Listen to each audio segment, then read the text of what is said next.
In a quiet valley in central Norway, strange lights begin to appear. No warning, no sound, just a glow hanging in the dark. This is Hessdalen, a narrow valley surrounded by forest and steep ridgelines. On paper, there's nothing special about it, but for decades people here have watched lights drift through the sky. White, red, blue, moving in ways nothing should. In the early 1980s, everything escalated. Sightings went from occasional to almost constant. Some weeks, people reported lights 15 to 20 times. You could step outside at night and expect to see something hovering above the valley. Not planes, not satellites, something else.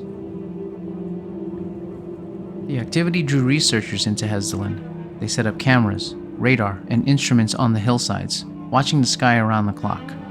The lights didn't behave like normal objects. Some glowed like heated metal. Some shifted color mid-flight. Some broke apart into smaller orbs, then merged again. One was tracked moving across the valley faster than any known aircraft. Long exposure photographs showed bright trails carving through the night. Defined, controlled, not random streaks. Radar picked up targets that appeared solid, then vanished without a trace. Spectral readings hinted at unusual energy signatures. Real data, but nothing that matched anything in the textbooks. Scientists started building theories. One idea points to the ground itself. The valley is rich in quartz and metallic minerals. If stresses build up in the rock, they might release electrical charges into the air. Another idea treats Hessdalen like a natural battery.